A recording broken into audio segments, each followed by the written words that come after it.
Mi nombre es Luis Sánchez, pero yo digo que mi nombre original o verdadero es Quake. Cuando salió Doom 3 era la época de las inscripciones para la preparatoria y me clavé tanto que se me pasó el periodo de inscripción. Tuve que buscar otras alternativas para volver a inscribirme. Y en otra ocasión con unos amigos hicimos una LAN, entonces fue increíble en 3 televisores meter como a 12 personas y nos quedamos jugando como 4 días seguidos. Todas las responsabilidades sociales las olvidamos por completo, no dormimos.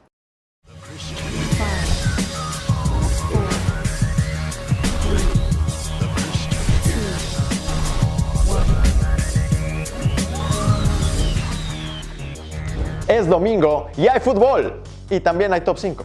Y en esta ocasión lo vamos a dedicar a aquellas consolas muy buenas, esas plataformas que dices, no inventes, qué bien que gasté mi dinero en este armatoste tan moderno, tan de vanguardia y que bueno, pues a la mera hora no tienen éxito, que sí son buenos aparatos, son buenos sistemas que le metiste 20 quincenas o tus domingos de 25 años y que pues acaban por fracasar, por razones que escapan a nuestro conocimiento y pues te quedas vestido y alborotado. Este top 5 se lo dedicamos a las consolas que no merecían fracasar.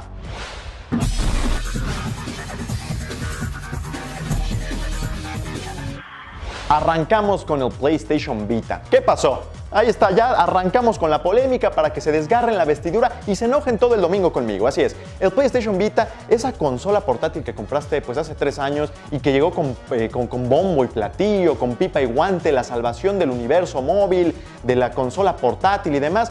Bueno, pues para que pongamos las cosas en perspectiva un poco nada más, el PSP, que fue el antecesor del PlayStation Vita, vendió 80 millones de unidades. O sea, fue todo un éxito, despampanante, rotundo, absoluto. Y el PlayStation Vita lleva desde 2011 4 millones. 4 millones de unidades vendidas. O sea, es como, sí, ya sabemos que la generación no ha acabado, que no todo está dicho. Pues sí, pero es como cuando a tu equipo favorito le van ganando 5-1 al medio tiempo. Ya acabó, ya acabó. O sea, sí, igual y después pues pueden decir misa o lo que sea, ya terminó. 4 millones es realmente muy poco y lo más preocupante del asunto, por si todavía albergaban una esperanza en sus alegres corazones, es que Sony ya prácticamente abandonó PlayStation Vita y lo han dicho últimamente. Ha sido como, bueno, pues sí es muy importante y va a ser el complemento del PlayStation 4, o sea, para controlar y pues puedes jugar los juegos de PlayStation 4 y pues cosas así para el Vita.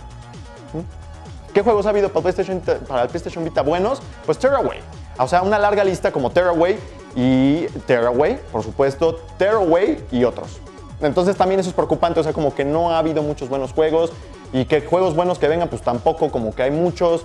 4 millones, PlayStation Vita. Y la verdad es que es un buen aparato, es un muy buen aparato, o sea, tiene gran tecnología, esto del pad, por abajo está muy interesante, gran calidad, pero bueno, pues ni modo, o sea, ya se acabó, acéptenlo, tranquilos. PlayStation Vita número 5.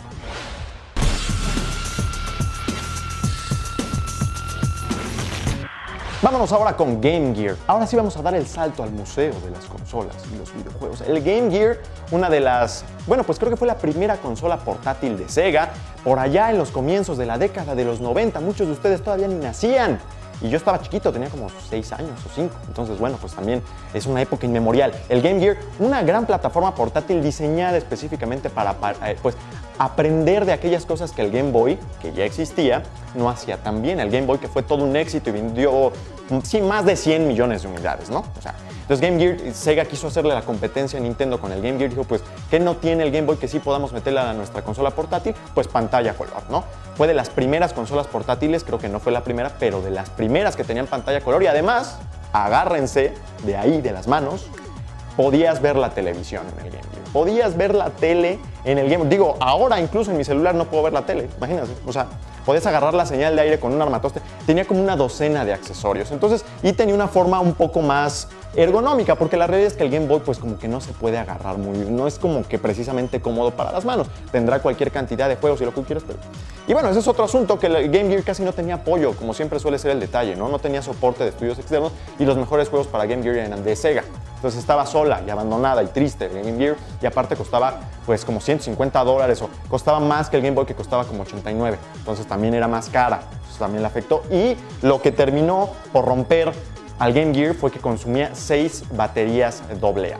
6 baterías AA, o sea, 3 de cada lado. La volteabas, tenía unas como ranuritas y le metías 3 de cada lado. Es una cosa pues cara, como que aparte cuando le gastabas con tantas baterías, o sea, más baterías que pues el respirador de tu abuelo, o sea, usaba bastante energía y pues fracasó. Pero no era mala la idea, era un producto también de calidad, con tecnología de vanguardia, con buenos gráficos, con buenos juegos, aunque fueran solo de Sega, pero pues esos defectos le pasaron factura y luego compitiendo con el Game Boy, ni modo.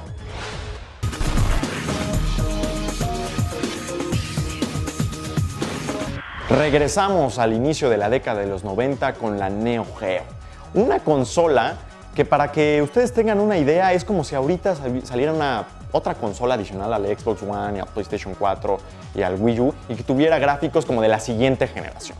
Esto es porque en aquella época pues había la Arcadia, ¿no? Me siento hasta raro teniendo que dar como que estas explicaciones de lo que era la Arcadia, pero ya no hay, que eran estos gabinetes donde ibas a jugar y tenías los mejores juegos, las mejores gráficas. Y bueno, la compañía japonesa que produjo Neo Geo, esta consola, tuvo la sensacional idea, no tan descabellada la verdad, de poner una consola que llevara los mismos juegos con las mismas gráficas súper avanzadas de 1000-8000 bits a tu casa.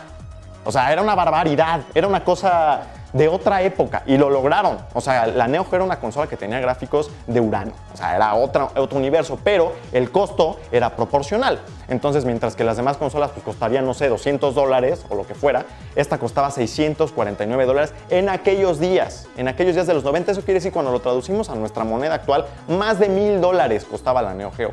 O sea, ¿qué se andan quejando de que si el Xbox One cuesta $499 y el PlayStation 4 $300? No, esto costaba en dinero actual contante y sonante más de $1000. Y ahí se acabó todo. O sea, era el reino de los juegos de peleas, la Neo Geo. O sea, tenía King of Fighters y Metal Slug, Super Spy, que era como un FPS, uno de los primeros FPS de gran calidad que había, y todos con calidad de Arcadia.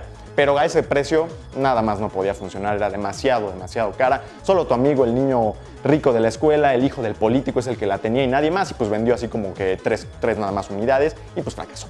Así que la Neo Geo tenía que estar en esta lista, una consola visionaria, pero muy cara.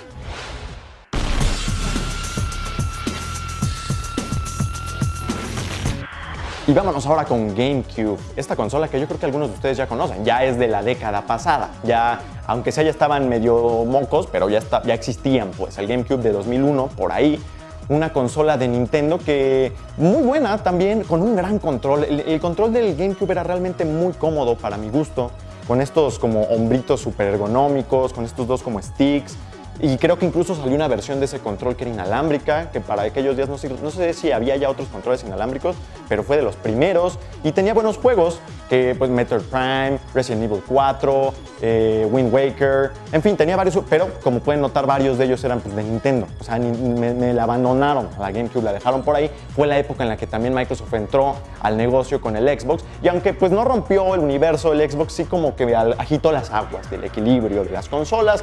Y mientras que Sony con el PlayStation 2, me parece, vendió como más de 100 millones de unidades, pues Nintendo se quedó con 20, por ahí, de GameCube, nada más. Entonces, pues sí se quedó bastante rezagada, y como suele ser el caso, pues el GameCube padeció porque la abandonaron. La abandonaron y como que ya empezó a acuñar esta imagen en la que se distinguía de las demás marcas por tener juegos de otro tipo, un poco más para otro mercado. No voy a decir la palabra con C que a todo mundo irrita, pero bueno, ahí empezó a crecer esa imagen de Nintendo, y pues tuvieron que, y fíjense, para ese entonces ya querían sacar el control de movimiento con el GameCube, pero no lo sacaron, se aguantaron hasta el Wii, y ya todos sabemos que el Wii fue un gran éxito, pero con el GameCube pues se tuvieron que sentar un ratito los de Nintendo a esperar en la banca hasta la siguiente generación.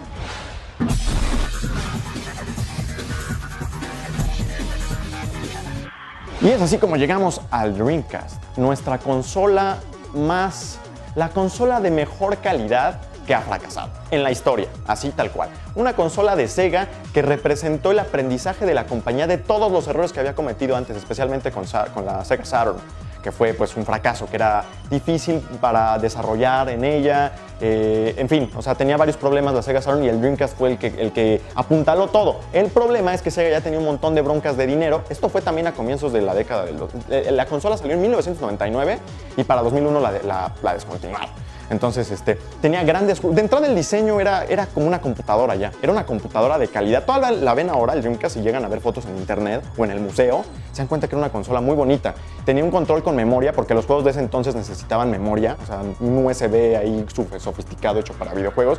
Eran tenía su propia pantalla, era como un Game Boy chiquito y se conectaba con otro Game Boy y podías cambiar los archivos y todo. O sea, era una cosa bárbara y tenía grandes juegos, no como ahora, ¿verdad? Que casi no hay juegos originales. La serie 2K de deportes a mí me encantaba, pero ya sé que a ustedes no les gustan los deportes, entonces, bueno, aparte, Crazy Taxi, Soul Calibur, que tenía unos gráficos, era una chulada. Yo nada más jugaba, a mí nunca he sido bueno en los juegos de peleas, pero ese lo jugaba nada más para verle los chones a las peleadoras de tan bien que estaban hechos.